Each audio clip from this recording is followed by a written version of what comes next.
most of the labels that are used in machine learning are proxies for what the reality is. And there's always bias in these things. And so the problem is more trying to figure out what it is.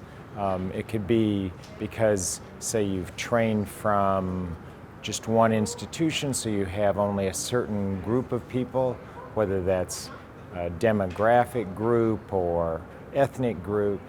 That's a common one. Or a bias because you're not asking the right questions about that group.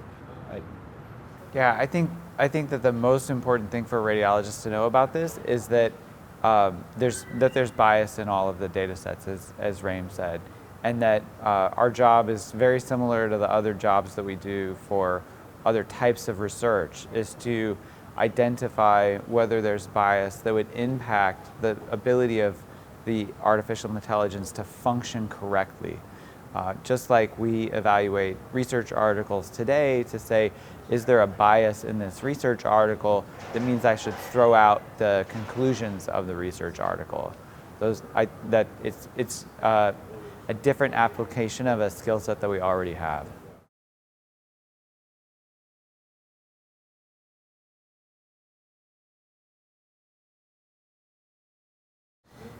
So I think the first thing that I'd like readers to know is that I think that they should ask their patients what they want to do with their data.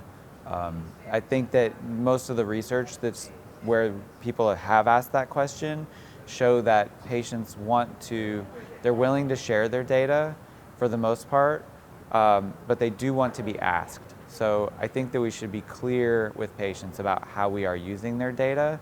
The other thing is that the research shows that patients, after that one-time consent, are willing to defer to things like institutional review boards or IRBs for subsequent uses of their data.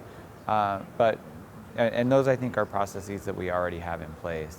So I think that we need to disclose. One final point is that the research has also looked at patients' interest in sharing their data, and for the most part, they're very willing to share with academia, and they're slightly less willing to share their data for commercial purposes. So I think there should be a distinction when you think about sharing or working with patient data for academic and scientific progress versus commercial progress. I think at the same time, we have a duty to make sure that the data that the patients are giving to us and entrusting in us to do the right thing with, that those data, that we promote using those data for things that are going to help the patients or society, and that we also try to put up barriers so that those data then don't get used in ways that might harm the patients. And so we need to be more specific about how the data are going to be used. When the patients say, for example, that they're willing to let their data be used, I think they are also relying on us to be the experts, not just about radiology, but about how their data are used. And I think that as just a follow-up to that, I think that that's one of the reasons why, when you write research studies today, the IRBs are very specific about asking you questions about how you're going to create your data set, who's that data set going to be shared with, and those are the questions that we need to keep asking. Right, and tech companies that deal with data historically, today, their models are different. I mean, their model is, where can we find data, and then how can we make money out of the data, and who else can we sell it to?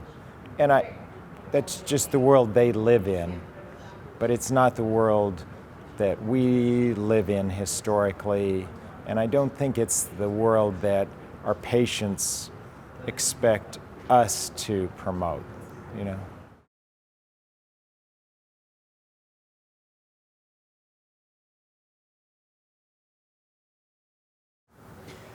Well, so one theme that I think is important from the medical legal perspective is to remember, I just had a conversation with a gentleman after the after the talk, and he asked me, they're using an artificial intelligence that looks for intracranial hemorrhage, and he's put this into production in his practice, and he's asking about what to do, how to handle false positives, and from a legal perspective, what's going to be the best thing for him to do.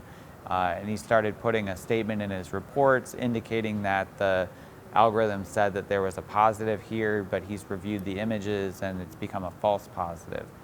And in his interpretation, that's a false positive. So what I said to him is to remember that the legal processes take time to catch up with new practices and new innovations today. And so until we have cases that are litigated or go through the legal process, we don't actually know legally what the best thing to do is.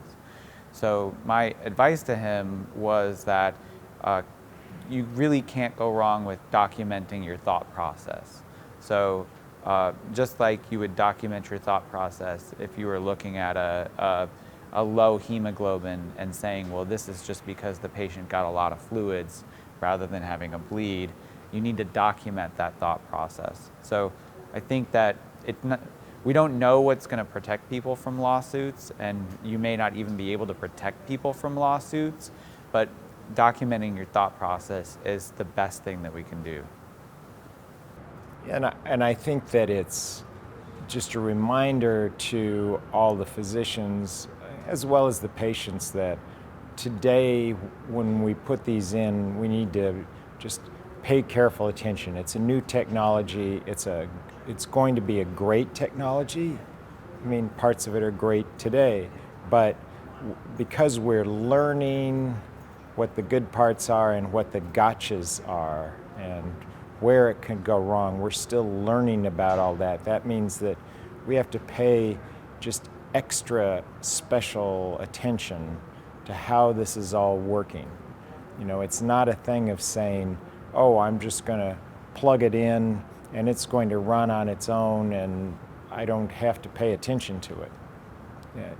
This is something where you put it in and you're going to have to learn on your own a lot about how it works.